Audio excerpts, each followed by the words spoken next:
Good evening, aloha, netinandam. Welcome to tonight's day 18 of the 25 days of force majeure Christmas. Hold on 1 second.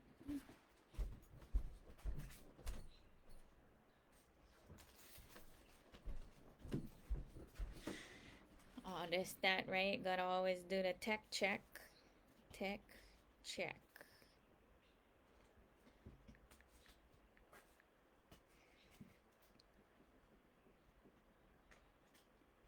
Double checking the tech check.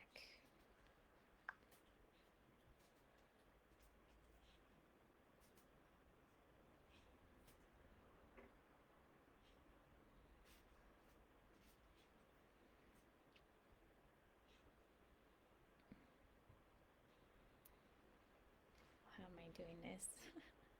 What to do? What to do?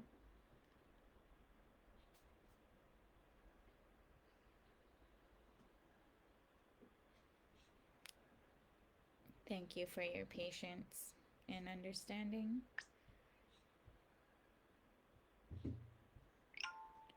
All right. So here we go. Day 18.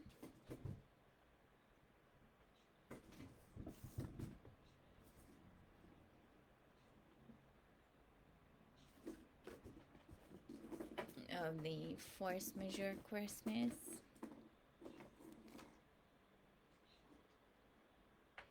Today's theme is what is your source? Very interesting things.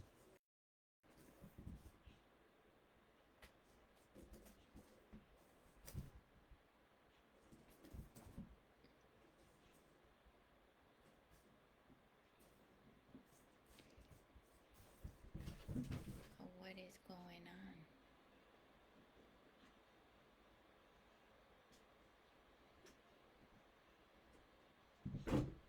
What's going on? Something's going on. The tech check. Alright, I think everything's okay. Alright, so today is what is your source? Before we start, let's do a opening communion prayer. You're welcome to say the prayer of your tradition to invoke that oneness and communion. For me, I prefer silence.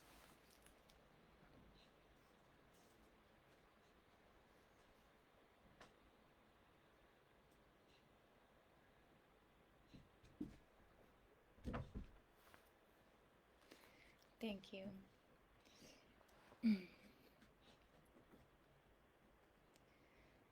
So what I'm about is treaties are contracts. Broken treaties are broken contracts. We are talking about Maritime Admiralty Law. Occupation is war. Laws of war apply to all nations associated within the UN. And force majeure is a legal claim making all contracts null and void in natural disasters or acts of God, war, and occupation. And in my own research and such, I have come to the conclusion that the Global Peace Treaty is actual and factual humanitarian law, not some book written by some guy, Mr. Vattel, that has applicable remedy for full stop. So before we move forward, I will make this every day because of the sacrifice this man, a Congolese man, set himself on fire protesting genocide in Congo because of the global ignorance to the atrocities being done and slavery being done to those people, and children as young as 4 are forced to mine raw materials for texts for decades long enslavement. And so I would like to bring awareness to this very serious issue, and also prayer.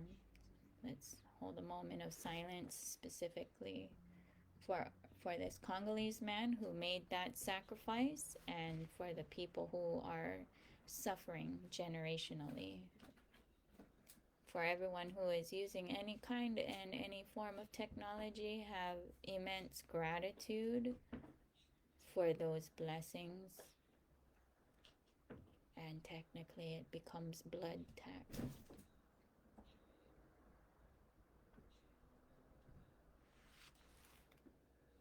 Thank you.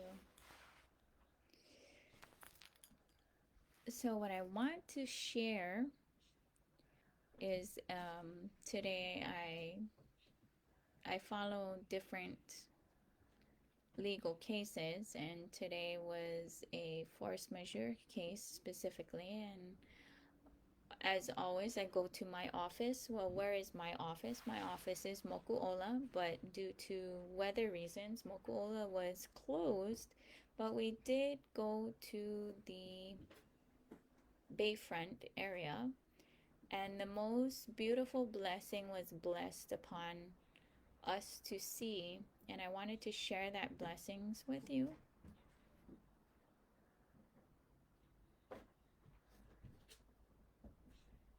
Oh wow, that's what happened. What's going on? That's what happened. That's why I was like, what's going on? All right. So I'm going to share the video of this most amazing rainbow, and this video was compiled by and taken and compiled by my friend Uy.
It was so amazing. It was like a rainbow, right?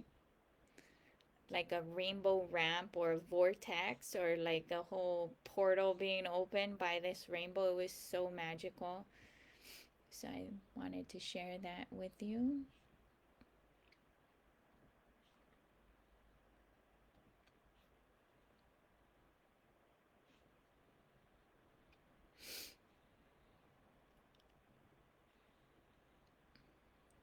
So for those who are going the education route for whatnot, I wanted to share this graphic again, which is the box. I'm a firm believer of making your own doors, and with technology that is very much available to us to be able to do so. And so following the hierarchical paths and the glass ceilings that lead to nowhere is obsolete given the internet revolution. And now the next breakthrough is the AI. And so, yeah, the box, build your own door. You live here. Empowered knowledge transmission, right? With your own seeking and will persistence. Why are you paying rent? We shouldn't be, right? Landlords exist, slavery exists. No masters, no slaves. Either everyone owns an acre of land or no one owns an acre of land. Or no one owns land. Food forests, right? And we are all children of the cosmos, God, Paramashiva, and neighbors in this global neighborhood. So focusing on one dharma's importance is like saying a one color in the rainbow is more beautiful than the others, and that's a silly conversation. I wanted to share a no, we're gonna go along here.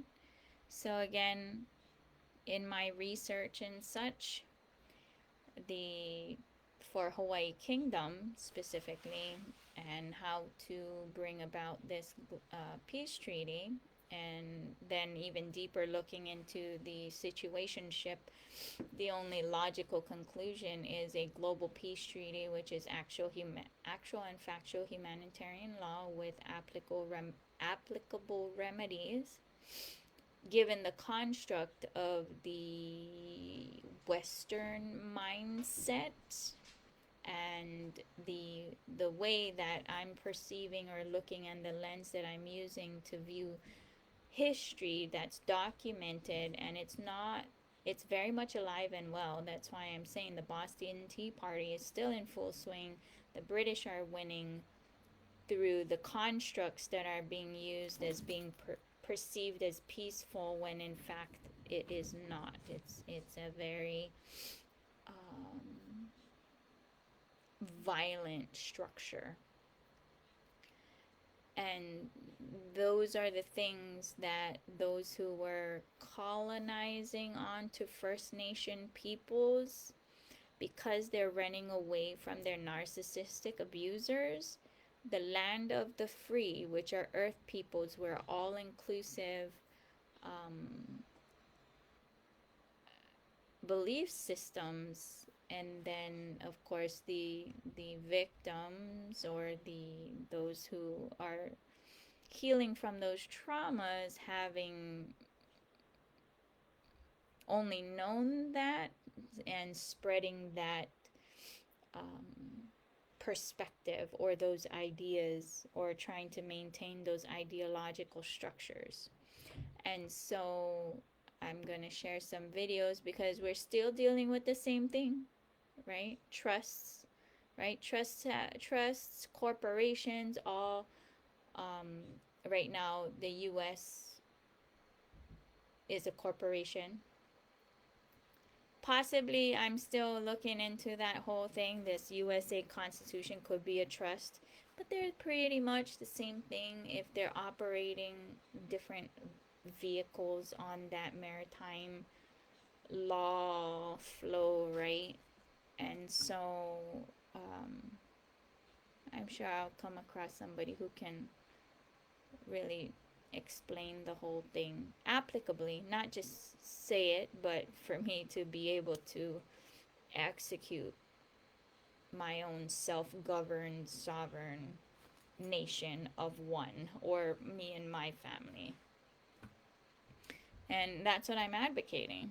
Families be governing themselves. And so I came across this video by Dr. John Campbell, and it is the Philip Davis, who attended the WHO, World Health Organization debate for the UK Parliament. And the quote, the last quote, I want to share the quote. It is absolutely essential that the government make a clear and unambiguous promise that they will neither support nor abide by anything that is in any way undermines our national sovereignty We have not spent so many years battling to get out of the frying pan of the EU to jump straight back into the fire with an equally unaccountable, undemocratic, and hopeless World Health Organization. And I was like, yeah, exactly. But for me, he's talking about his social structures, and I'm over here like, how do I stand there and be like, as a female body, I bring life into this world, and I want my own country. I don't need to have all of that. Grow my own medicine, just get back to earth, malama aina. How can I do that? That's essentially the direction I'm trying to go in full transparency, but I'm going to share the video clip that he shared. I did not watch the entire meeting. I did go and I put the links in the thing if you want to go and watch it for yourself. But here we go. Well, welcome to this talk. We're going to be playing part of the Westminster Hall debate conducted today, Monday the 18th of December, e-petition 635904 that many of you signed, asking for a parliamentary debate relating to the International Health Regulations 2005. Now, this is the contribution of Mr. Philip Davis, Member of Parliament for Shipley, West Yorkshire. There's some strange stuff going on here, so please do take the time to listen to Mr. Davis. I'm Philip Davis. Thank you very much. It's a pleasure, as always, to serve under your chairmanship, Dame Maria. I'm really grateful to the Honourable Member for Lancaster and Fleetwood for moving the motion and also for agreeing to the debate in her role chairing the Petitions Committee. It's very much appreciated. I'd also like to thank the 116,391 people who signed this petition, including 189 of my Shipley constituents, which helped to secure this important debate today. Now, in preparing for today's debate, and the Honourable Member mentioned this in her opening remarks, I look back at the contributions heard in April when another petition on this topic was debated here in Westminster Hall. I have to say I was disappointed by some of the rhetoric there when valid concerns were dismissed as an overreaction and hysteria. It's clear that this is, quite rightly in my opinion, an important issue for the public, and we can see that that's the case not just from the full gallery today, but also the large numbers signing these petitions. So what are we dealing with here? We have two international legal instruments, both designed to increase the WHO's authority in managing health emergencies. The first concerns the amendments to the existing 2005 International Health Regulations, the IHR, and the second is the World Health Organization's new pandemic treaty, which would support the bureaucracy and financing of the expanded IHR. Both of these instruments are designed to transfer decision-making powers to the World Health Organization, with the admirable aim, no doubt, of improving how the world prevents and better prepares for disease outbreaks. But in practice, what is being proposed could have a huge and detrimental impact on all parts of society and also on our sovereignty. If the IHR amendments go through, then countries will have undertaken to follow recommendations, not merely consider them, with the proposal to remove the words non-binding from Article 1. While in Article 42, the regulations are to be initiated and completed without delay by member states. Therefore, we can only assume that the intention behind these amendments is for them to be binding under international law. Now, I don't wish to over-egg the nature of these proposals, but I can't help but be concerned by the thought of removing the words non-binding.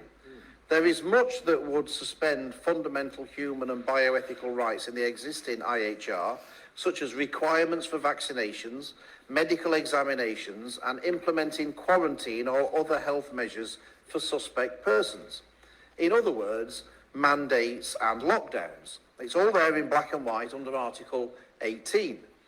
I think we may have become only too mindful of the harms of lockdowns, and I'm sure members will be aware of the latest findings published by the Centre for Social Justice about the harms caused by lockdowns, not to mention the non-existent science used to enforce wearing a face mask, which the COVID inquiry has also uncovered the fact that was based on absolutely no science whatsoever. Going back to the debate in April, we were told by the then Minister that this is simply not the case, that the instrument will undermine UK sovereignty and give the World Health Organization powers over national public health measures. I really think it's worth revisiting this, because I'm really not clear how national and parliamentary sovereignty can be upheld if these proposals are agreed. I would draw attention to the draft new Article 13A, which calls for member states to undertake to follow World Health Organization recommendations and recognise the World Health Organization not as an organisation under the control of countries, but rather as the coordinating authority of international public health response during public health emergency of international concern. Of course I'll give way. Does my honourable friend share my concern about the lack of accountability? We're having a very extensive and very public examination of the response of the government here to COVID, but there is no comparable examination of the very important decisions and advice that the WHO offered to the whole world and probably had more influence. Well, my right honourable friend is, as ever, absolutely right, and we should all be concerned. We should all be concerned about that, and we should be concerned that we don't end up having fall into the same problems as we've had in the past and being in a position where there's nothing we can do about it. We're sleepwalking into a disaster. We're talking about a top-down approach to global public health, hardwired into international law. And at the top of this top-down approach, you have our single source of truth for all things pandemic, the World Health Organization's Director General, who it appears will have the sole authority to decide when and where these regulations would be deployed. And let's not forget, of course, that the Director General is appointed by an opaque, non-democratic process, and I think that's being rather generous about the process in which the Director General is appointed. Rather worryingly, in the response to this petition, the government has said that they are supporting the process of agreeing targeted amendments of the IHR as a means of strengthening preparedness for and response to future health emergencies, including through increasing compliance and implementation of the IHR. They've also previously said that they support a new international legally binding instrument. It certainly sounds like a threat to parliamentary sovereignty to me, and I would like the Minister to commit today to laying these plans before Parliament so they can be properly debated and, if I had my way, robustly rejected. I think it's also vital to take a step back and understand what's driving this pandemic preparedness agenda. At a recent meeting of the APPG on pandemic response and recovery, Dr. David Bell gave a briefing on how the World Health Organization, with the backing of the World Bank, say these amendments are the only way to prepare for future pandemics, which it says are getting more frequent and there's more risk from zoonotic or animal to human spread. But the reality is their figures don't tell the whole story. When you actually take into account population growth, significant natural pandemics are rare events. You also have to take into account the fact that there's been a huge expansion of tests and genome sequencing over the last few decades. The invention of PCR testing, for example, has had a massive impact on the detection rate of these outbreaks. The World Health Organization are now using to justify their agenda. Since the Spanish flu over 100 years ago, we've only had 2 pandemics above the average yearly seasonal influenza mortality rates. This is thanks to antibiotics and advances in modern medical care. We seem to hear a lot about disease outbreaks which actually have low mortality burdens when compared to other public health threats. As an example, SARS-1 in 2003 had the equivalent disease burden of about 5 hours of tuberculosis. Funnily enough, the World Health Organization themselves could find no evidence either that serious zoonotic pandemics were increasing in their 2019 pandemic influenza recommendations. What is undoubtedly increasing is the eye-watering cost of managing pandemics, with vast sums of taxpayer money being wasted on poorly conceived initiatives such as locking down the economy for 2 years. It seems to me that the World Health Organization has no need to rush any of this. We have time to reassess and get it right. And it seems I'm not the only one to think this. We've seen in recent weeks signs that some countries, including Estonia, Slovakia and New Zealand, are looking to question the proposals. It's not clear if any member states have submitted formal notices to reject and opt out, but New Zealand does appear to have lodged a reservation to allow the incoming government more time to consider whether the amendments are consistent with a national interest test required by New Zealand law. This is entirely sensible, and I would like to see our own government take a pause to apply some critical thinking to this situation before blindly supporting the World Health Organization's installation as our new global public health power. It's absolutely essential, Dame Maria, that the government makes a clear and unambiguous promise that it will neither support nor abide by anything which in any way undermines our national sovereignty. We have not spent so many years battling to get out of the frying pan of the EU to jump straight back into the fire with the equally unaccountable and undemocratic and hopeless World Health Organization. You didn't choose cat allergies. So that was very hopeful, but the thing is there wasn't very much attendance as well. For a vast majority of governmental things, it's just like very empty seats. Always. So I want to share the last bit of a clip once more. It's absolutely essential, Dame Maria, that the government makes a clear and unambiguous promise that it will neither support nor abide by anything which in any way undermines our national sovereignty. We have not spent so many years battling to get out of the frying pan of the EU to jump straight back into the fire with the equally unaccountable and undemocratic and hopeless World Health Organization.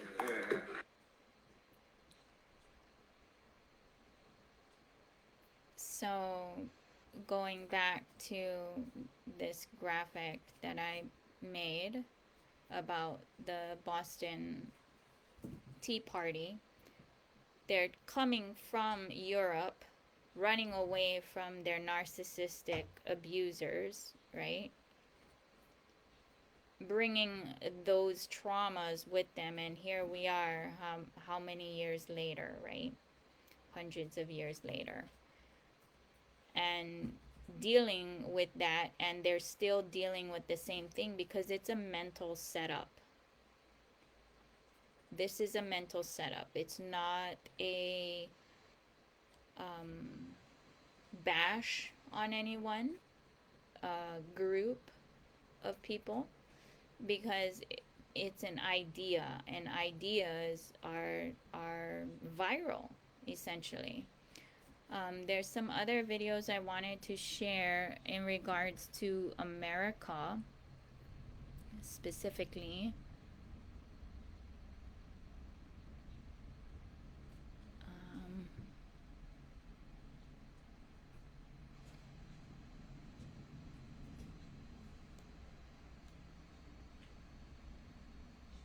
Well, central bank digital currencies are slowly but surely being banned all across the United States. Not only do we have Florida and Indiana with full-out bans, but now at the federal level, as of September 12, 2023, the CBDC Anti-Surveillance State Act was introduced by Minnesota Congressman Tom Emmer. This bill is simple. It halts the efforts of this administrative state under President Biden from issuing a financial surveillance tool that will undermine the American way of life. A government-controlled, programmable money could give the federal government the ability to surveil and restrict Americans' transactions. This is not just alarming. It's downright un-American. The bill has already passed through the House Financial Services Committee on September 21st and is on its way to a full vote in the House. We've already seen examples of governments weaponizing their financial system against their citizens. In China, the Communist Party is using a central bank digital currency to track the spending habits of its citizens. The data is being used to create a social credit system that rewards or punishes people based on their behavior. Canada, the Trudeau administration froze the bank accounts of individuals involved in the 2022 trucker protests. We're not going to let this happen. So you see, folks, we can still have these victories, keep that pressure up, keep those letters coming to all levels of government, and remember, North America will not fall. Oh my God.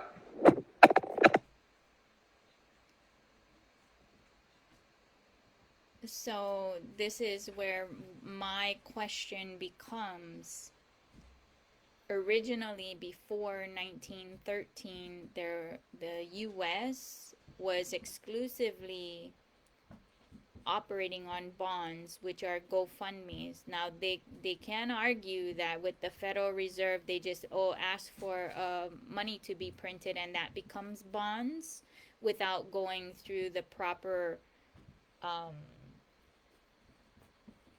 process, where only those who support such initiatives will be funding those initiatives, instead of with the full blanket, everybody's responsible for the blank check that they continuously ask for. So just some things that I'm putting out there, and I know I'm the only one saying it the way that I'm saying it, and it is what it is. Hopefully can get that out there. The other thing that's coming up as well is, I want to share this. Folks, the FBI... It's about the FBI and their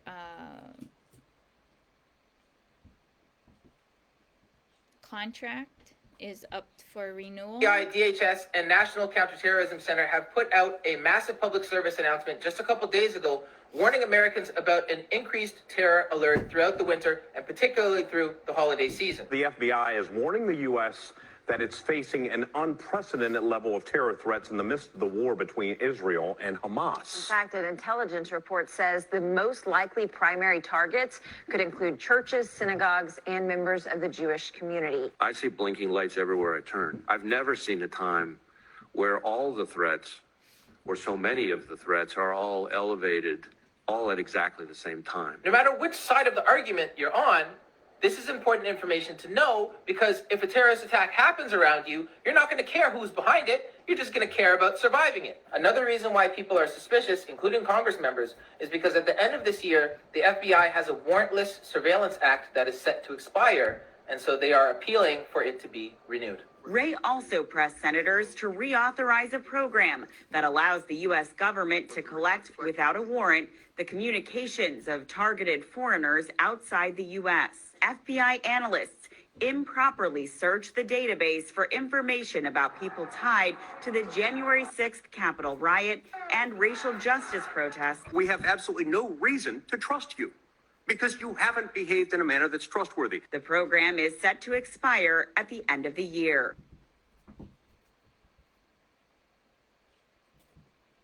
So we must be responsible for the things that, or be aware of, and I appreciate that gentleman and his channel for producing the clips that he does, and I really appreciate that, because I only have, everybody, not just me, we all have only 24 hours in a day to try and get this done, and literally some days I feel like a little ant moving one little grain of sand across, and then that's one day, right?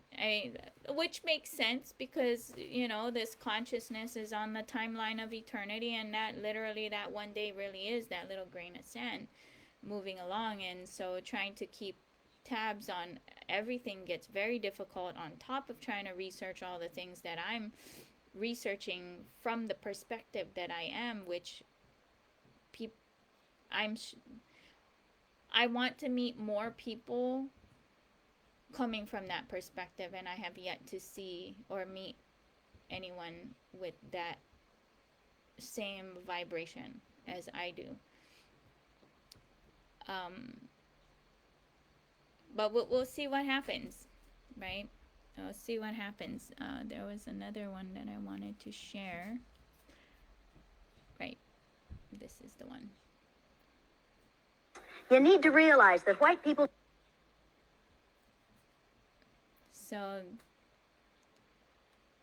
this was a very interesting, relevant clip for me to be able to move forward.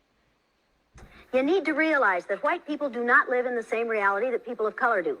We think that because we have all these freedoms, everybody else has them too. That isn't the way it is, people. We are living in a society in which white people, how many of you people of color can leave when you get tired of racist behaviors directed toward you? How many of you can leave? Why not? There is no place to go in this country where there isn't racism. One has to be able to defend the behaviors of one's country.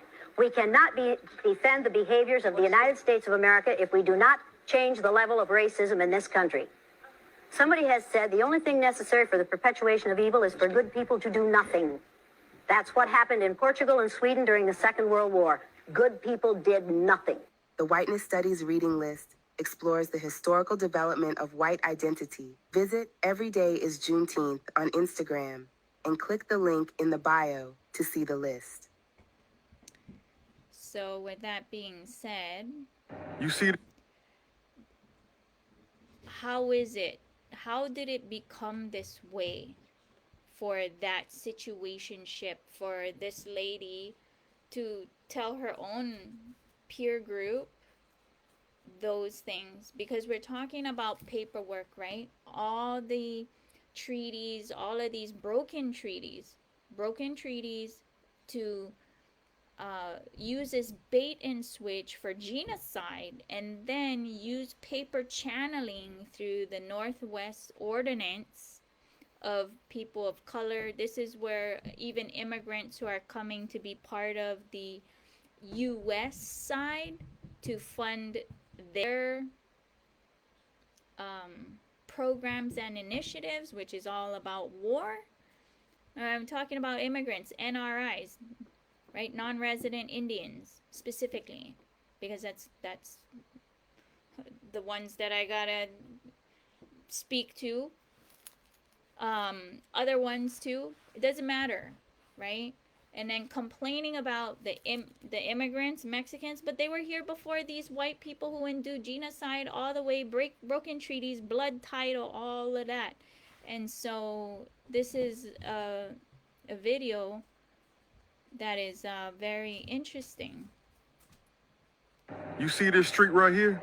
It's named after a broken treaty and represents indigenous genocide.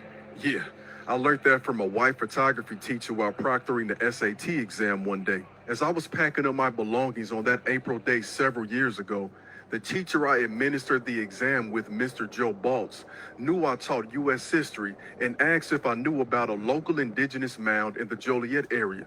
I said no. He then asked me if I knew about Indian Boundary Road, to which I also reluctantly said no. Mr. Joe Baltz went on to then tell me that in 1816, a treaty was signed and a boundary line was agreed upon between the United States and the Ojibwa, Ottawa, and Potawatomi tribes. This treaty stated that white settlers were permitted to only settle south and east of this Indian boundary line. This line ran from Chicago through Ottawa, Illinois.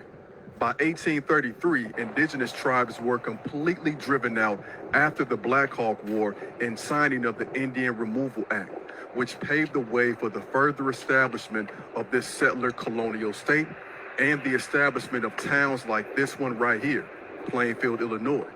Sometimes the history of this country is hidden, and other times, all you have to do is look up to find the clues.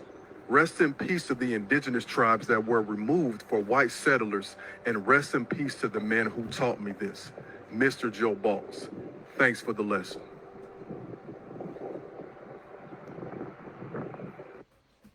Now, for me, I don't agree with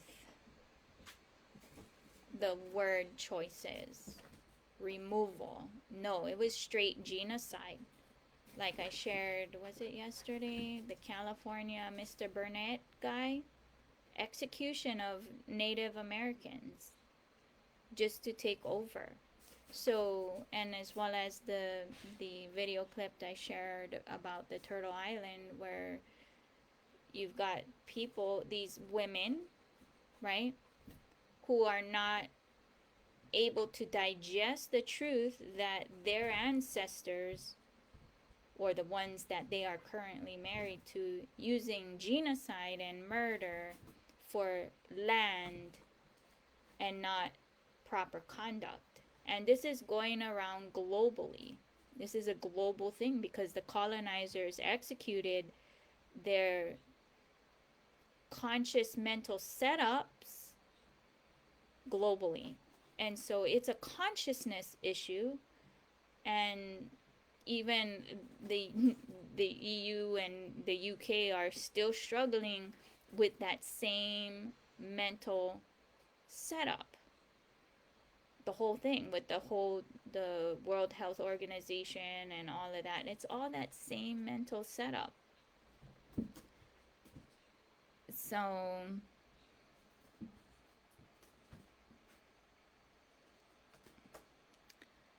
and here's one more video I wanna taxes also talk or share.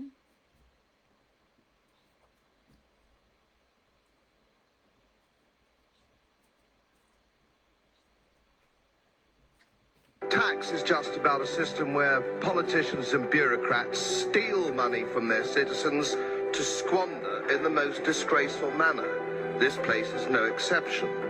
Fascinatingly, and I really don't know how you manage to keep a straight face when you're talking about tax evasion. The whole commission and the commission bureaucracy avoid their taxes. You don't pay taxes like citizens pay taxes. You have all sorts of special deals. You are the biggest tax avoiders in Europe. Right? And technically, that's the source of it, because the actual land of the free are the earth peoples, First Nation peoples. Right? Let's have this really real conversation. And with modern technology, things are making it possible for things to get sorted very quickly, swiftly, briskly, if done properly.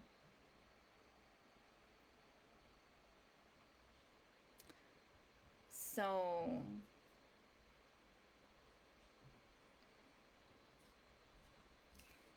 one of the more interesting things that I came across today, and I'm sharing, and I did put the links in the description, because there's a lot of people who covet information, and I do not covet nothing, right? Because in this, to make things move in the now, as people are saying, I will not go into college debt slavery for any topic. And in the legal side, to pledge allegiance to the British bar accredited Regency, British Crown, to practice American law in Hawaii Kingdom during occupation or war, when laws of war apply, international law. So, you know, all of these people who studied it, they read it, and then there's a lot of different people coveting for whatever reason, and that's not gonna make things move in the now. It should just be like this. And so I was very excited when my dear friend Uish found this and shared this link with me. And what it is it's a one-stop shop, if you will, for all treaties regarding indigenous peoples. And so some of the things here, they have an indigenous law portal. It's all compiled. They even have it, wow, even by map area. They have it even listed by countries, but this is a pay-to-play site, and because I live pretty much donation only, mostly just food, Unless there's something I need, then I'll ask. And so I am humbly requesting blessings for access to this. Shoots. Oh, it's loading. So as you can see, it has for pretty much every nation, right? They're compiling it. And what's very exciting about this and with the AI, yeah? And I get it. Just like when those who sew or whatever get scared of the sewing machine and it's better, attorneys are like, well, the AI there is ChatGPT for law, and there's many coming out, and it should be able to simply sort everything out very beautifully, without it, just be very crisp about it. Be like, no, these are the facts, we're gonna go. And that's essentially what I'm proposing everybody do, side by side, right? Timeline by their opinion, their subjective truth, or whatever of their 1,000 points of study or whatever. So it should just simply just be over and done with, so we can move forward, right? And have families govern themselves. Take care and govern themselves, have their own bank, right? Because we are the source, and all of us are equally, time is life, 1 hour for 1 hour. There shouldn't be this hierarchical discrepancy. Shouldn't be, especially with Kundalini third eye powers, right? That becomes a really silly conversation. So,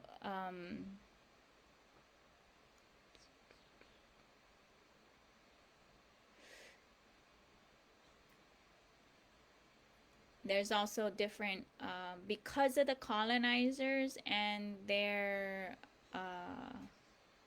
atrocity material and purposeful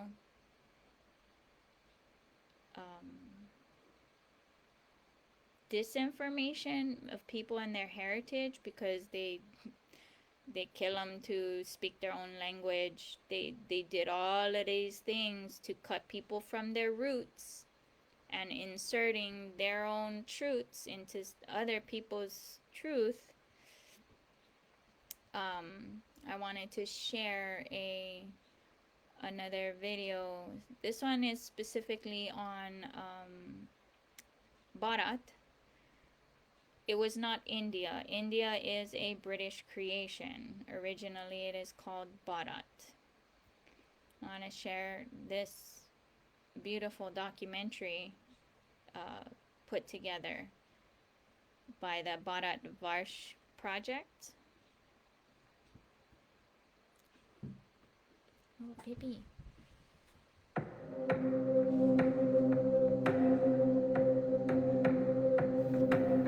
As we stand on the precipice of a new era, let us delve into the depths of Bharat's ancient history, a history that defies conventional timeline.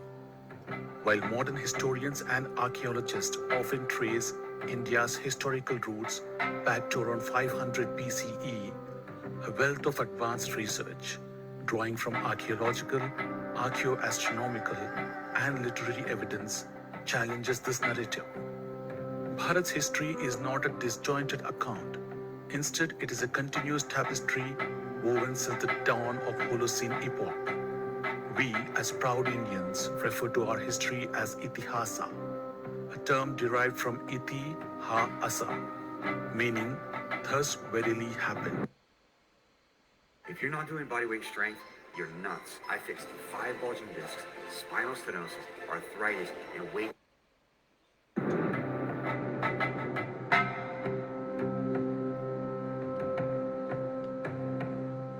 In this unique narrative, Vedic, post-Vedic, Itihasa, and Purana texts serve as historical records in a different form than what modern conventions dictate.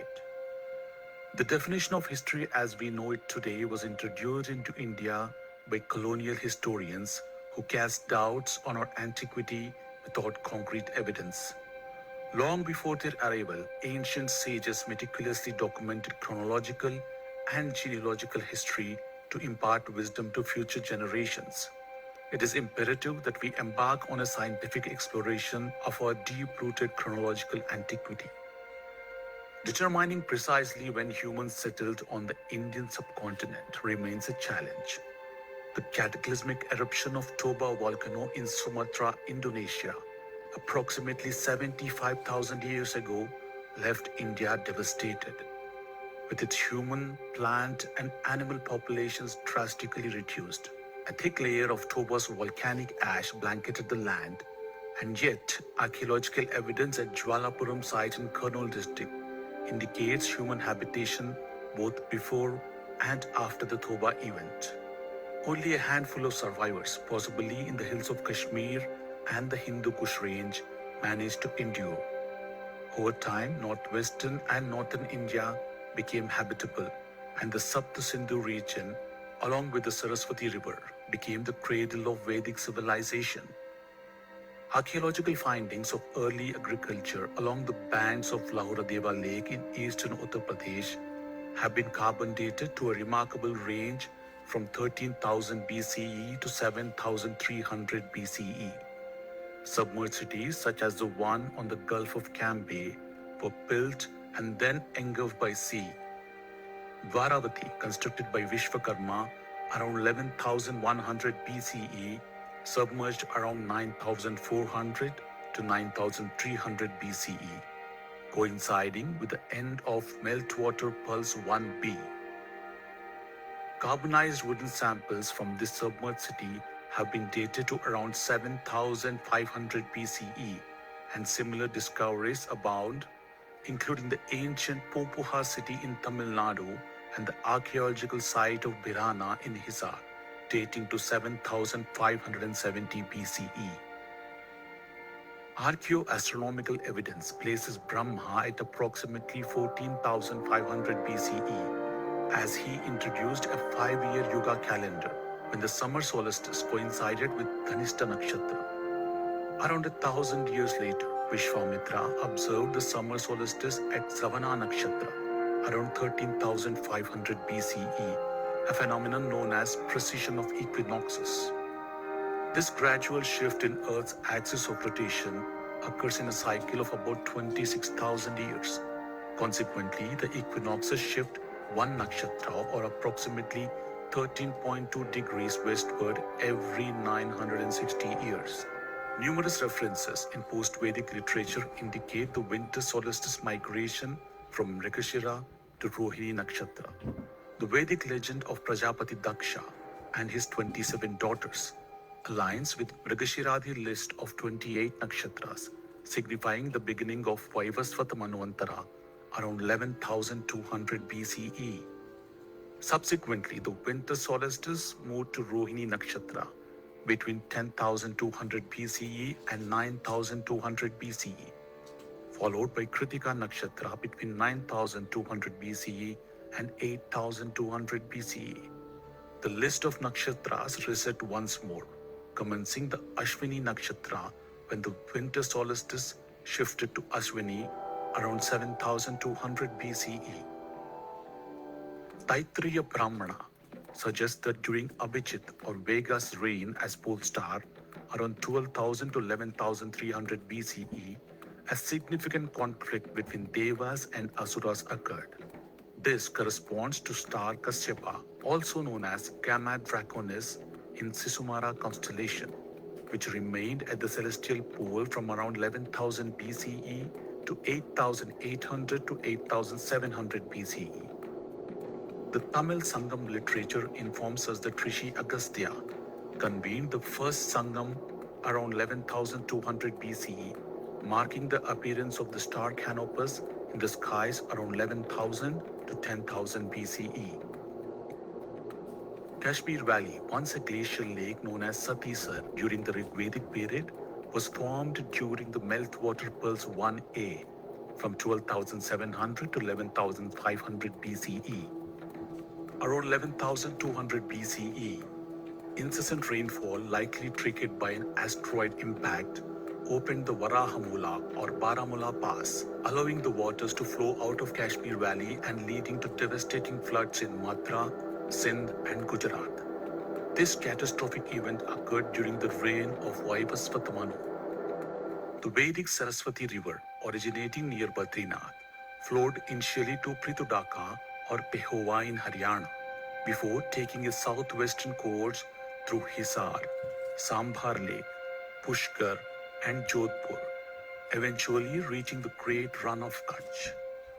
However, due to a massive earthquake around 11,200 BCE, Saraswati changed course, now flowing westwards from Kurukshetra, Sirsa, Kalibanga and Anupgarh. Satluj, Yamuna and Drisadwati served as Saraswati's main tributaries.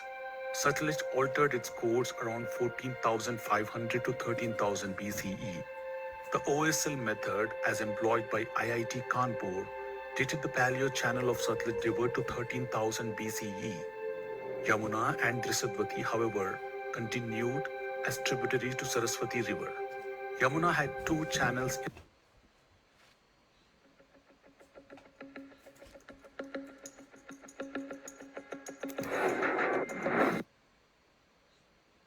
in Vedic period. One flowed westwards and merged with Saraswati, while other flowed eastwards and joined the Ganga River at Prayaga. It appears that at the Y1 Paleo channel of Yamuna, a tributary of Saraswati changed its course around 11,200 BCE. The Avabrita ritual of Saraswati Satra in Yamuna might have been introduced to commemorate the earlier confluence of Saraswati and Yamuna. Oceanographic studies indicate that sea levels experienced a sudden rise of 28 meters in 500 years, approximately 10,900 to 9,500 years ago, known as Meltwater Pulse 1b. Dwaravati city in the Gulf of Campe, also known as the sunken ancient city, was submerged by sea around 9,400 to 9,300 BCE, marking the end of Meltwater Pulse 1b. The process of submergence likely took at least 1,500 years, placing the submergence of the piece of wood found in the Gulf of Khambat area around 8,000 to 7,500 BCE. Mayasura authored Surya Siddhanta at the end of Krita Yuga, when the sun, moon and all the 5 planets aligned in great conjunction in Aries or Chaitra Shukla Pratipada. Computer simulations confirm that the date of Surya Siddhanta is February 22nd, 6778 BCE, a Sunday, serving as a keystone of our Yuga chronology.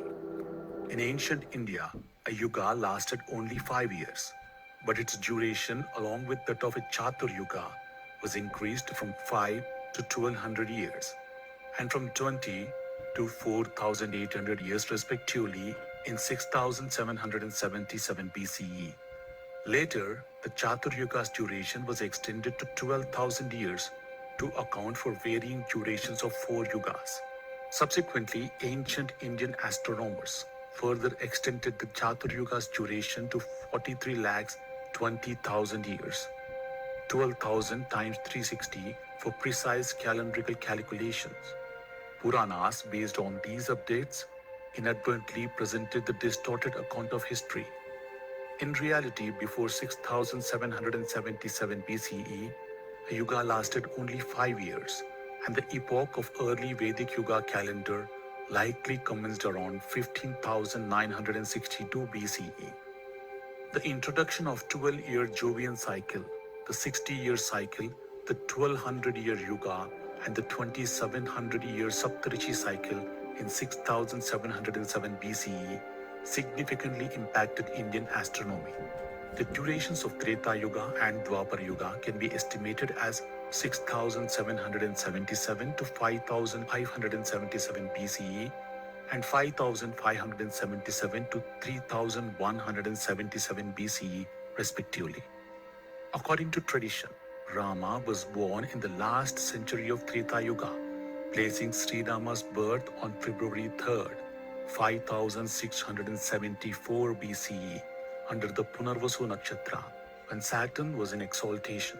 In the Ramayana, Lakshmana's description of a comet and planet in Mula Nakshatra as the Vanara army prepared to march towards Lanka offers verifiable astronomical evidence. Venus was situated in Mula Nakshatra from August 22nd to September 3rd, 5635 BCE, while Halley's comet also entered Mula Nakshatra on August 23rd, 5635 BCE. The comet had an apparent magnitude of 2.14 on August 23rd, 5635 BCE, visible to the naked eye after the sunset between August 23rd and September 23rd, 5635 BCE. According to studies on post-glacial sea level rise, Sri Lanka remained connected to India via a land route until at least 6200 BCE. The last pulse, meltwater pulse 1C, occurred around 6200 to 5600 BCE, raising sea levels by 6.5 meters in less than 140 years. Consequently, the area of Ramasetu was submerged during meltwater pulse 1C. Nala, it seems, raised the ground level up to 2 meters to construct Ramasetu. The sea level in some places between Dhanushkoti and Talaimanar must have been at least 14 meters below the current level. Thus, Ramayana era can be dated around 5677 to 5577 BCE. The Aihole inscription definitely establishes the date of Mahabharata war as 3162 BCE. In essence, the complexity of Indian chronology arises from misunderstandings surrounding ancient Indian eras. The Kurtakoti copper plate, dated in Saka 530, records a total solar eclipse on May 9th, 53 BCE in Karnataka. This conclusively establishes that the Saka era commenced in 583 BCE, while Sakanta era began in 78 CE. Historians inadvertently conflated these two epochs, leading to a chronological error of 660 years. Additionally, Jain historians mistakenly identified Ujjain King Chandragupta, a disciple of Bhadrabahu, with Maurya King Chandragupta, further muddling the chronology. In reality, Buddha attained Nirvana 675 years before Mahavira, with Puranas and Burmese inscriptions pointing to Buddha's Nirvana in 1864 BCE. Recent excavations at Lumbini and radiocarbon samples from Trench C5 at the Buddhist shrine at Lumbini. Hello, I'm Patrick Stewart. Did you know that right now over 70 million support this, indicating an early date of 1681 BCE. Consequently, a chronological error of 1380 years exists in dating of Buddha's Nirvana, stemming from the mixing of Saka and Sakanta eras and mistaken identity of Chandragupta.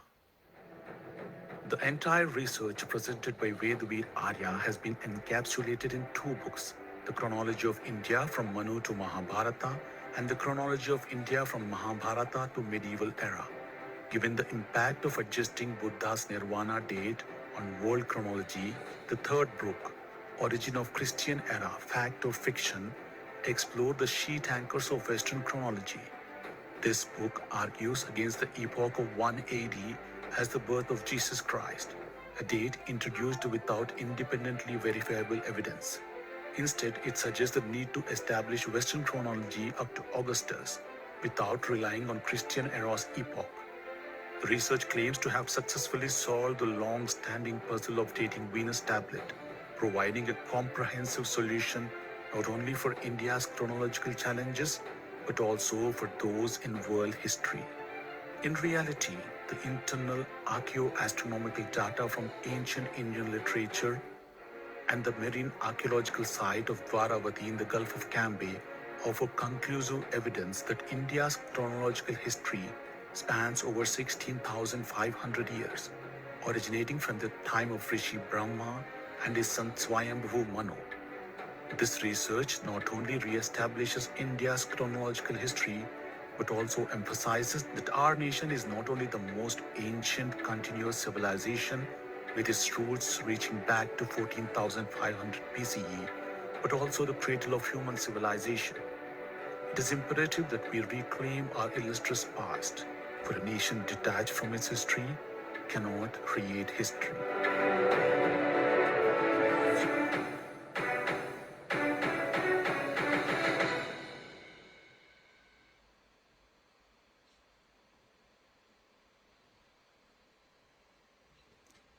So, with modern technology and combining them to get the length dimension or chronological facts isn't a monumental task. It literally is able to, I take that back. It is a monumental task, but for us to be able to move forward on the foundation of a global peace treaty, all of this silly conversations of ego and stopping war is very much a reality that can happen in the now. So with this amazing website here, a lot of things can be sorted through quickly for those who are looking, and I just only came across this today. So hopefully for those who are looking for this kind of jackpot, it totally is a jackpot. And thank you to the team and the people who put this together. Deep gratitude. So the next two sites that I would like to share are, one is the Native American Rights Fund. When I was looking through the broken treaties and such for Native Americans, because it's all blood title. The whole thing is blood title. And so, yeah, I found this website for those who want to go and check it out. I have not gone through all of their material, but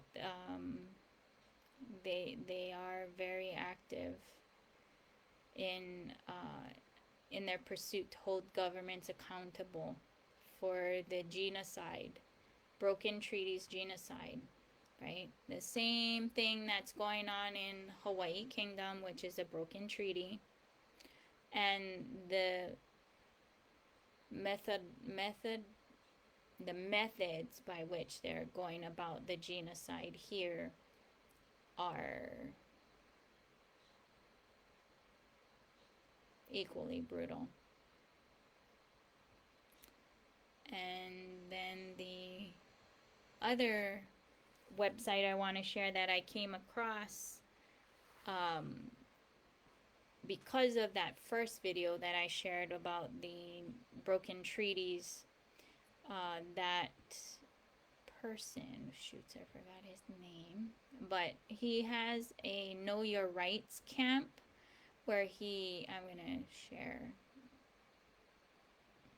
his video. This is the video about their mission, and the mission is to advance the liberation and well-being of Black and Brown communities through education, self-empowerment, mass mobilization, and creation of new systems that elevate the next generation of change leaders. So just share really quick about them. I did put the link in the description.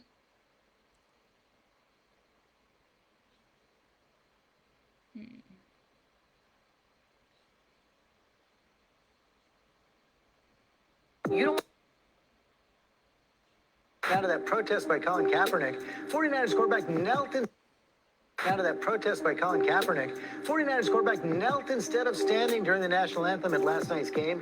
You don't want to admit that we might actually have a problem in this country? The NFL is heating up. A little bit later tonight, about 100 feet to my right on the sideline, he's expected to kneel once again and protest to what he says are social injustices to African Americans. What are you trying to accomplish? This stand wasn't for me.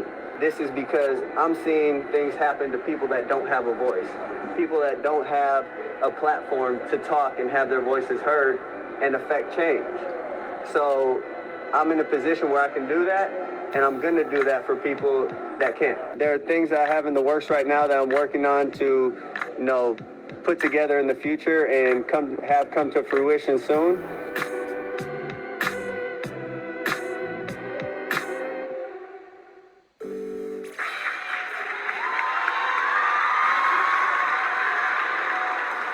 Started as a response to the killing of black people at the hands of law enforcement. As I thought about the idea of teaching them their rights so they knew how to handle these encounters, we thought that was an injustice to only teach them how to survive.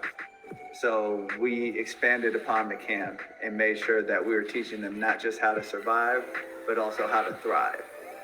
So we include the other portions of the camp to make sure they had the resources, the access, and the knowledge to be able to better their future and have the proper support system around them to make sure that they do well and have a brighter future. I told you my name, officer. I'm not giving you any more information. We're going to try to build, expand, scale, and be able to touch as many people, as many lives as we can to make sure that we're having as big an impact as possible. Kaepernick hasn't backed down, and his protest follows a long history of black athletes making statements against injustice. He took a knee during that anthem for us. Kaepernick became the face of Nike's global ad campaign. Believe in something, even if it means sacrificing everything. Throughout all the death threats and hatred that Eric Reed, Kenny Stills, and Albert Wilson received, they still kneeled in honor of the movement started by Colin Kaepernick. Our New Orleans camp was sponsored by Eric Reed, who helped bring us there to his hometown to make sure that they had the support they need. In 2016, Colin started his nonprofit called Know Your Rights Camp.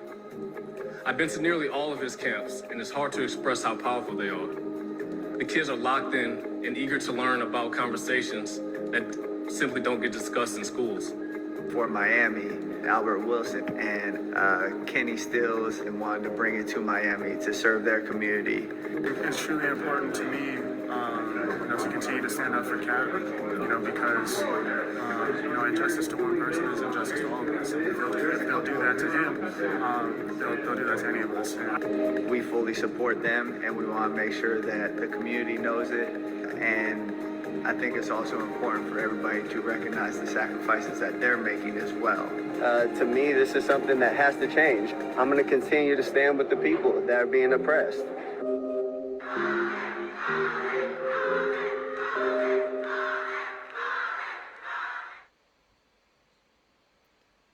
Colin Kaepernick.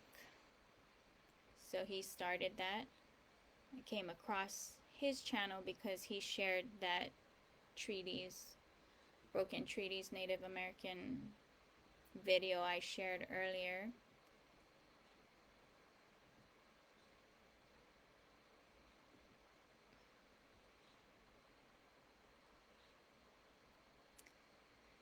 Okay. I feel like there's like one more video that I want to share.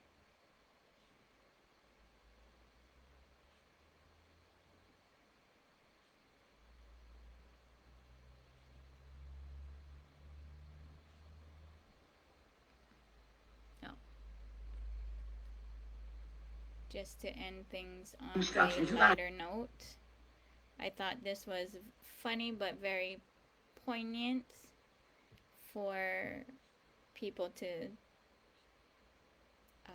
or men specifically, not to shy away from self-care.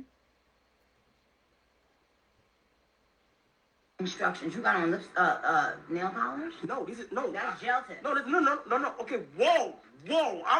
Hold on. No, I get manicures. I'm clean. I can't. So why didn't you just say yes when I asked you? Is that nail polish? It's not. It's clear nail polish? No, that's not nail polish. Gel polish? That's nail polish? Yeah. But it looks nice. I didn't say it didn't. You just became defensive because you're insecure. Next.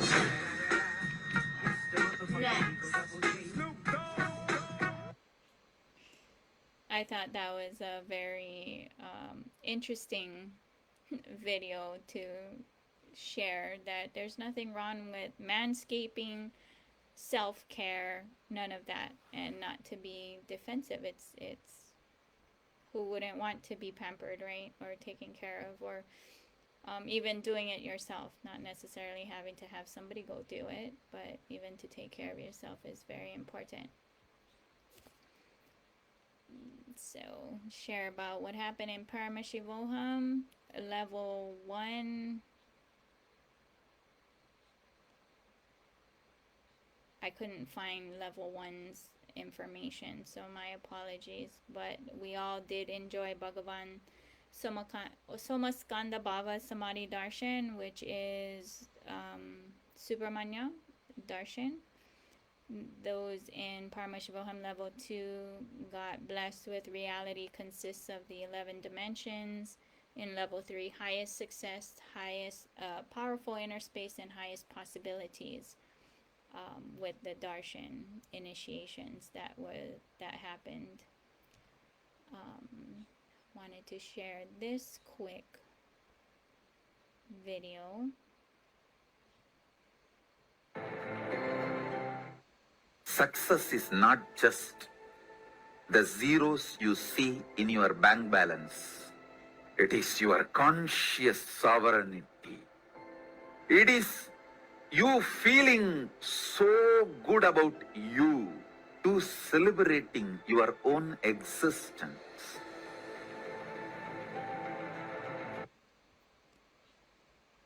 I wanted to share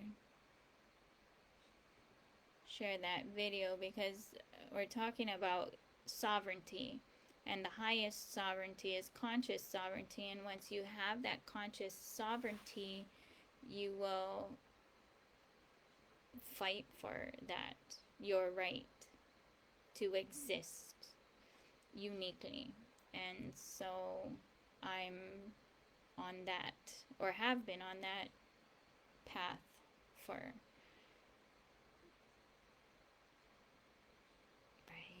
like almost 20 years now. Sovereignty or anarchist.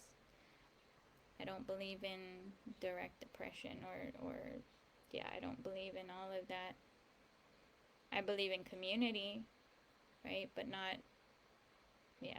just the way that everything is devolved to it, and families governing themselves, starting with their own home, right? Be empowered with their own business. Instead of having structures to disempower parents to kidnap their babies by them voluntarily giving them up. No. And by the way, public school is a service. It's not mandatory. And I'm going to close or end today with the unclutching meditation, because peace actually begins with us individually, and unclutching meditation is the best meditation. And it's the only one everyone will benefit from on their deathbed. So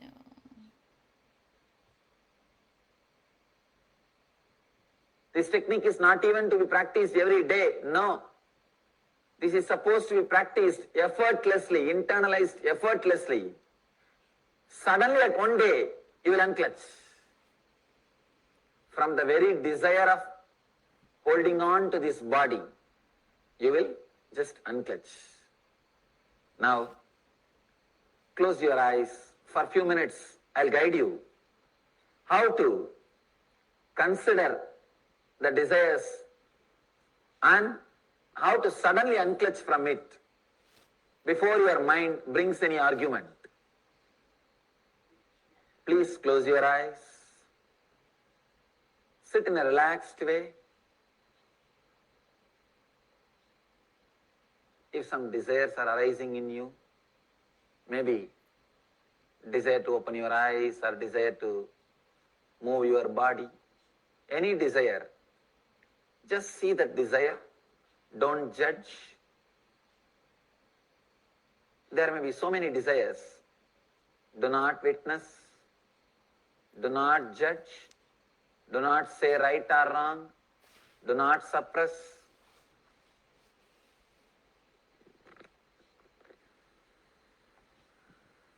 Just see.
Don't say, don't think your desire is right or wrong.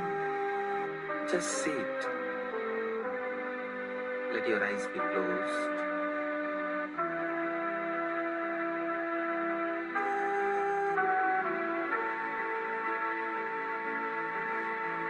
Let them come.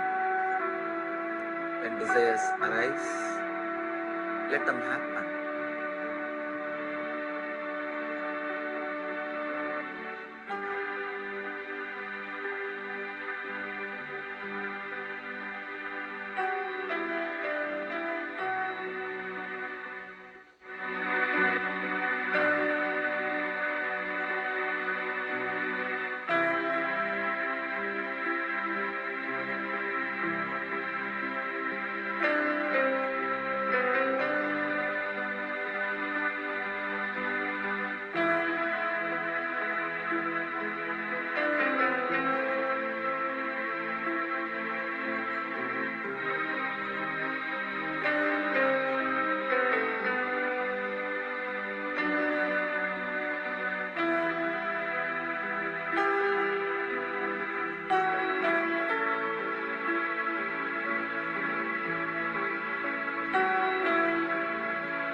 Let all the desires arise in you. Don't suppress them. Don't judge them. Don't say they are right or wrong. Just let them happen.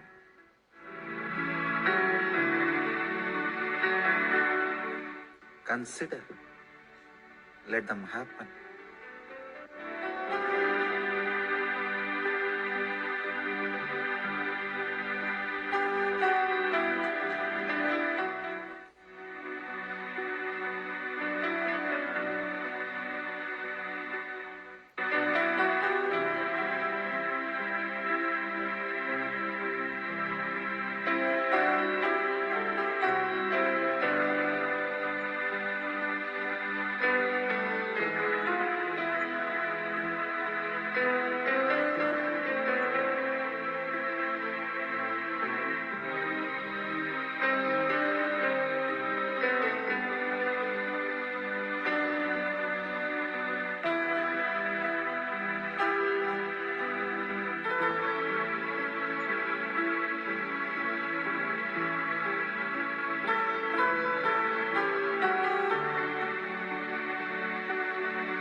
Suddenly, before even your mind recognizes, unclutch from all the desire and relax.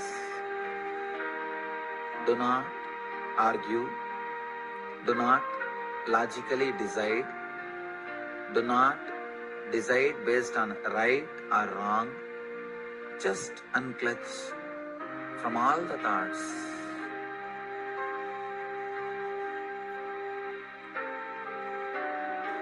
Let your eyes be closed. Just unclutch from all the thoughts.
anything comes up, just unclutch. Just disconnect. Don't judge. Don't say it is right. Don't say it is wrong. Just disconnect. Unclutch.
slowly. You can open your eyes.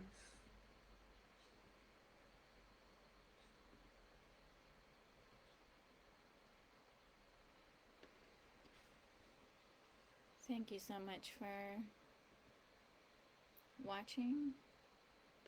I'm going to close with a peace prayer. Peace for you, peace for me, and global peace.